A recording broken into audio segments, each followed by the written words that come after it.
ఇవాళ ఈ ముఖ్యమంత్రి గారి అహంకారపూరిత వైఖరి, ఈ ముఖ్యమంత్రి గారి యొక్క ఏకపక్షమైన నియంతృత్వ పోకడలతో ఎల్ఎన్టీ లాంటి సంస్థ ఎంత ఇబ్బంది ఎదుర్కొంది అంటే ఇప్పటికీ ఒక ప్రముఖ సంస్థ, అదేం చిన్న ఆషామాషి సంస్థ కాదు, ప్రపంచంలోనే పేరెన్నిక కలిగిన ఒక ఇన్ఫ్రా కంపెనీ, అది పబ్లిక్ లిస్టెడ్ కంపెనీ.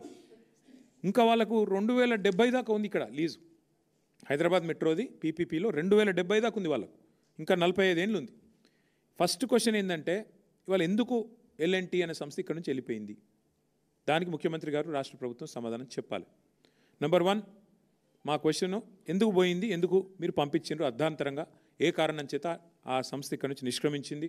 కరోనా కష్టకాలం ఎదుర్కొన్నది, నష్టాలు వస్తే ఎదుర్కొన్నది, రాష్ట్ర విభజన తర్వాత ఏదో రైడర్షిప్ తగ్గుతుందనే అపోహలను తట్టుకొని నిలబడ్డది. ఇన్నిటి తర్వాత ఇలా సంస్థ వెళ్ళిపోయే పరిస్థితి వచ్చింది. హైదరాబాద్ ఉజ్వలంగా, ఒకవైపు మీరే చెప్తున్నారు కదా తెలంగాణ రైజింగ్ అని, మరి అంత రైజింగ్ అంటే ఎందుకు పారిపోయే పరిస్థితి వచ్చింది ఎల్ఎన్టీ చెప్పాలని చెప్పి నేను ముఖ్యమంత్రి